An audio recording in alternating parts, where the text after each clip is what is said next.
Hey, bienvenue dans Expedius, les vidéos où je te donne un peu de connaissances pour que tu passes d'un gobelin boiteux à un fier paladin. Aujourd'hui, votre point d'XP sera sur l'inhibition latente.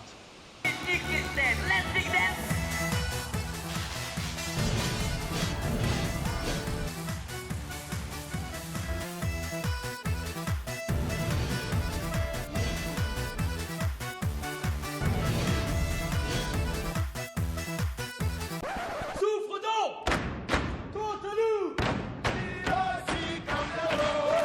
Mais je pardonne. De ces galanteries ingénieuses, à qui le vulgaire ignorant donne le nom de fourberie.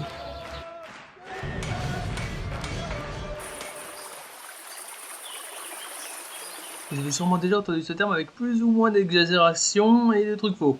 Michael venait me voir pour deux choses. La première est qu'il souffrait d'inhibition latente. Bien, pour résumer, les gens qui souffrent d'inhibition latente voient les objets quotidiens tels que nous les voyons nous-mêmes, comme cette lampe par exemple. Mais alors que nous nous contentons de nous représenter l'image de la lampe, ils se la représentent tout entière. Avec le pied, l'ampoule, les vis, jusqu'aux rondelles à l'intérieur. Leur cerveau est plus ouvert à tous les stimuli de leur environnement. Alors que le cerveau des gens ordinaires, le vôtre, le mien, rejette ces surplus d'informations, par nécessité, pour ne pas perdre la raison. Quand le sujet qui souffre d'inhibition latente n'a qu'un faible QI, ça lui occasionnera presque à chaque fois des maladies mentales. Mais s'il a au contraire un fort QI, ça fera presque toujours de lui un génie créatif. Vous croyez que Michael est un génie? Je crois que c'est un mot très galvaudé, et ce depuis déjà quelques années. Mais dans le sens classique du terme, oui. Sans aucun doute. Je t'écoute. J'ai identifié chez toi des symptômes que je reconnaîtrais entre mille. Tu souffres d'un déficit d'inhibition latente. Y a rien à dire. Mon cerveau est incapable de se concentrer sur une seule chose. J'analyse tout et en permanence. Point final. Oui, et au lieu de te soigner correctement, tu goinfres ton cerveau de données et tu deviens addict au MMORPG. Tes facultés te donnent quoi? 10 coups d'avance sur n'importe qui? C'est grisant, je peux le comprendre. Mais t'as vu dans quoi tu vis? C'est un choix mûrement réfléchi. Contrairement à ce que tu crois, je contrôle la situation. Ah, tu contrôles la situation, vraiment. Et quand tout tombe sur un cas de figure, que tes statistiques, tes sacro-saintes statistiques, n'ont pas pris en compte, genre le comportement de H, et que tu perds la boule, là tu contrôles quoi? Je vais trouver la clé. Tout problème a sa solution. Oui, à commencer par le tien. Écoute, je t'ai envoyé un mail. Ok, alors on va remettre un peu d'ordre dans tout ça. Déjà, pour ceux qui n'ont pas reconnu le premier extrait, vient de Prison Break, une série culte que je n'ai pas vue, mais qui me fait toujours bizarre quand tu connais l'acteur principal pour un rôle de gentil avec des dinosaures. Ou dans Flash, mais on en reparlera dans d'autres vidéos si vous voulez. Et le deuxième vient de la web-série Noob, qui pour le coup est génial et fait partie des web-séries légendaires pour moi et pour le web français. Bref, qu'est-ce qu'on nous dit dans ces extraits sur l'inhibition latente? Ce serait la capacité à tout analyser, à voir les choses dans leur ensemble et à voir les détails que les autres humains ratent. Alors oui et non. Déjà, monsieur le psy mystérieux, souffrir d'inhibition latente, c'est à peu près aussi pertinent que dire qu'un hippopotame souffre d'obésité ou un homme politique de mythomanie. On ne souffre pas d'inhibition latente, comme on ne souffre pas d'avoir de la mémoire, c'est un phénomène de présence chez tous et bien utile. Par contre, on peut souffrir d'un déficit d'inhibition latente. Bon, on va reprendre du début. Concrètement, c'est un phénomène psychologique qui a été découvert de manière expérimentale dans les années 1950 et prend son autre nom en 1984, l'effet Lubbow, du nom d'un des chercheurs, et désigne le tri que notre cerveau fait de notre environnement en inhibant certaines informations et donc en les supprimant pour nous simplifier la vie. Oui, c'est comme quand vous entendez parler d'un inhibiteur psychique, par exemple, dans les séries de SF ou les comics. I've decided to rename this the Cerebral Inhibitor. Ça désactive et donc passe sous silence certains stimulus de façon temporaire. Mais seulement les stimulus connus et habituels, d'où le latente. Elle n'apparaît que dans un deuxième temps. Un son, une odeur, un bruit nouveau sera tout de suite perçu en priorité. Elle s'applique pour les détails, comme une petite fêlure sur un verre vue rapidement, le tic-tac d'une horloge, éventuellement votre respiration, ou le fait que vous portez vos habits sur vous. Et si vous pensez être conscient de tout le temps, attendez les tests qui arrivent, et surtout, est-ce que avant que je vous le dise, vous étiez conscient de votre respiration? Avec un peu de chance, vous venez d'en prendre conscience et vous êtes maintenant incapable d'arrêter de respirer sans tomber dans les pommes en fait. Et en vous concentrant sur la suite de vidéo, votre respiration va redevenir automatique sans que vous en ayez conscience. Comme vous pouvez voir, l'inhibition latente impacte énormément de choses, en réalité toute notre vision du monde. Ça peut aller du son, sur lequel je me concentre beaucoup, à la vue, le toucher, etc. comme par exemple dans l'expérience qui a permis de découvrir ce phénomène, avec une peinture.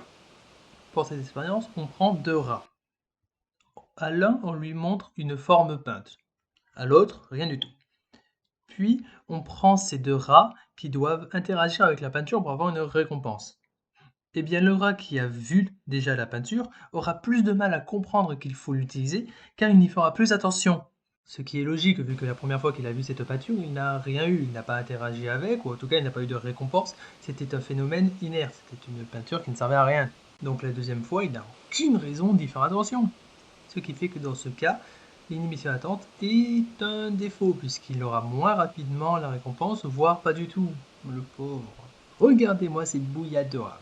Bref, ce qui est vraiment intéressant, en tout cas pour les séries, les films, etc., c'est le déficit. Donc le fait de ne pas en avoir assez, donc de toujours tout prendre en compte, car notre cerveau va pas assez inhiber les choses, donc pas assez passer sous silence. Et là, la réaction au déficit va dépendre des gens. Soit on a l'esprit ou l'entraînement pour gérer ce flux conséquent de données, d'informations, et effectivement ça va donner un côté génie à la Sherlock. Oui, vous portez le même parfum que votre collègue, mais c'est une coïncidence, je suppose. Et le fait qu'elle ait les genoux brûlés, c'était sûrement en nettoyant le tapis. Comprendra qui pourra. Car oui, le fait d'être un génie a parfois pour effet secondaire de vous transformer en troll de puissance oméga sans toujours le savoir, car vous zappez les codes sociaux de base. Mais c'est pas le sujet. Mais à contrario, si vous n'avez pas l'esprit ou l'entraînement pour gérer ce flux d'informations, cela va être extrêmement fatigant et peut même vous créer des effets de surcharge mentale. Cela peut même être relié à la schizophrénie ou à d'autres pathologies lourdes, sans bien évidemment en être la cause, mais en étant un symptôme.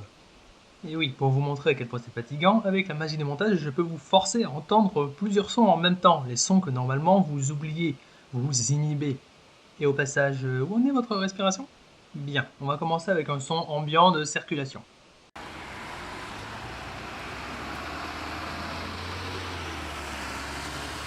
Ensuite, des gens qui parlent. Vous êtes à la terrasse d'un café, par exemple.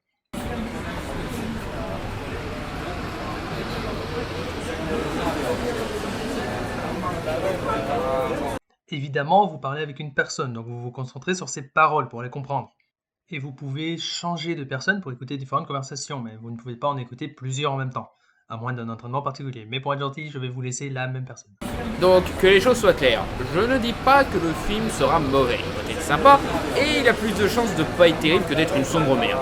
Tom Hardy est un super acteur, et le réal est des plus efficaces. J'ai même bien aimé son remake de Dick Tracy. Non, mon problème, c'est Venom lui-même. Là, si vous êtes comme moi, c'est déjà assez fatigant, mais on va rajouter tous les petits bruits que vous oubliez normalement. Si vous avez un casque, c'est mieux, parce que je vais mettre certains sons à droite, certains sons à gauche, etc. Déjà, le tic-tac d'une horloge, ça fait toujours plaisir. Non, mon problème, c'est Venom lui-même. Pas le fait de faire un film sur lui, mais le personnage de base. Puis une personne qui travaille sur son PC. Et pour que vous compreniez bien c'est quoi mon problème avec Venom, on va revenir aux origines du personnage. Puis une personne qui marche, par exemple. Dans les années 80, Marvel lança un événement mêlant plusieurs personnages de sa galerie. Il y a peut-être une fuite d'eau au loin. Et une personne qui chante assez faux. La guerre, c'est une longue histoire, mais à la fin de cet événement, on pourrait très bien aussi imaginer des oiseaux qui chantent au loin. Et des bruits de travaux dans la rue d'à côté. Ça commence à être fatigant, hein. Et pourtant, il n'y a largement pas tout. Il n'y a que des sons, il n'y a pas les odeurs, les sensations, etc. Alors imaginez ça en 100 fois pire et en permanence. Et bien sûr, n'oubliez pas que certains sons peuvent être violents, car là, je vous ai mis des gentils sons. Il peut aussi y avoir des...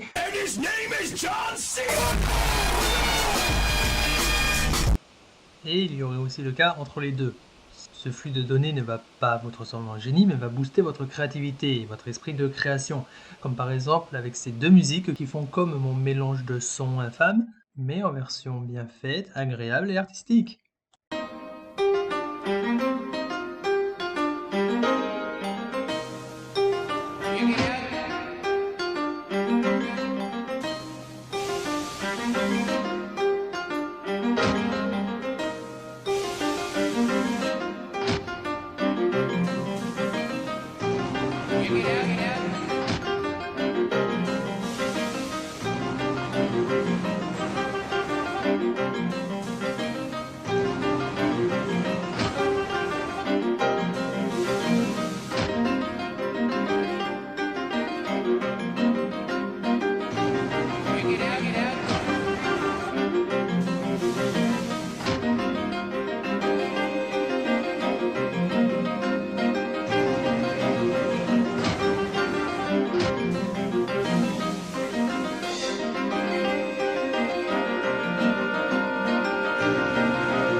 No matter where they're all around,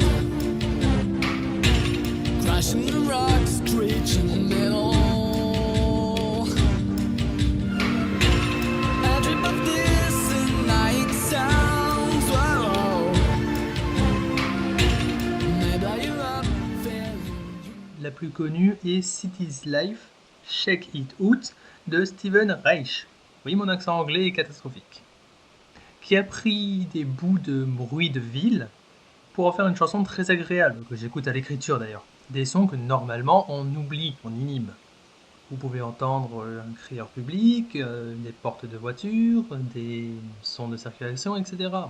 Ou alors Ty du groupe Scary Sky, qui a fait, pour un défi musical, une chanson à partir de bruits insupportables.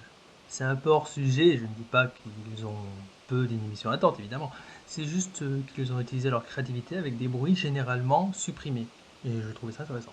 De toute façon, gardez toujours à l'esprit que c'est de la science empirique, expérimentale, ce qui n'est pas vraiment un mal en soi, mais ça n'aide pas à avoir de cas général. On ne peut pas appliquer un modèle à tout le monde sans se soucier de la personnalité de la personne. Ça dépend incroyablement des gens. Et surtout, ça a été romancé et exagéré par les séries, parfois même avec des erreurs. N'est-ce pas ? Ce n'est pas juste avec ça que vous deviendrez un génie ou porteur de maladie mentale lourde, ou même un artiste accompli. Et ce, bien qu'un déficit en inhibition latente peut arriver suite à un traumatisme ou juste comme ça, on ne sait pas vraiment. Ce n'est pas forcément de naissance. Mais vous pouvez également vous forcer, vous entraîner, porter une vraie attention à comprendre et écouter plusieurs sons complexes en même temps. Comme par exemple une chanson classique, oreille droite pour ceux qui ont des casques, et des paroles basiques à gauche. Respect, le respect, le respect, le respect, le respect, le respect, le respect,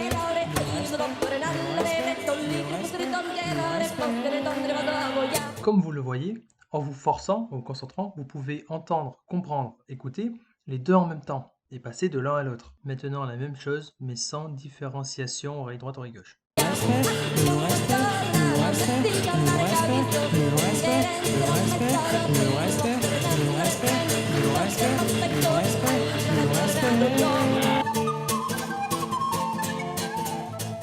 Vous pourriez le faire avec des chansons plus complexes ou même avec plusieurs chansons, mais je vous laisse vous entraîner avec des mashups de mèmes ou de chansons sur YouTube, ça je vous laisse libre. Ou alors voici la même chanson mais en 3 langues différentes. Je vous mets les sous-titres en français et si vous chantez dans votre tête, vous pourrez isoler la langue française et l'entendre distinctement. Bonne chance. Sur ce, moi, comme je sais même pas si des gens vont écouter cette vidéo, je vais pas vous embêter avec abonnement, la cloche, mon Instagram, tout ça, vous êtes habitués. Je repars dans mon monde. Bonne journée à toutes et toutes et merci de m'avoir écouté.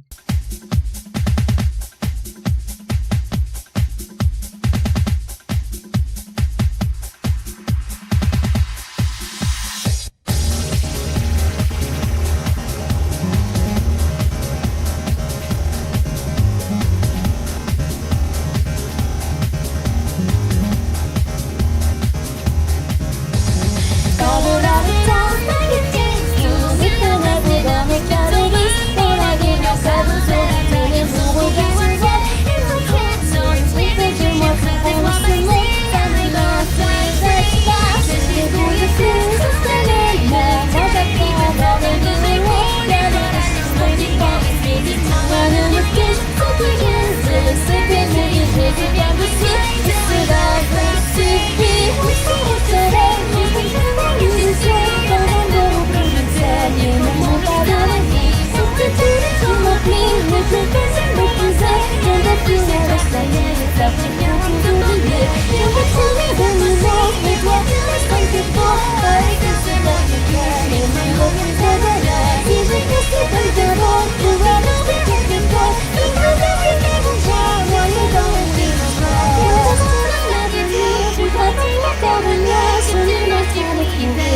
pas plus de sens que ça.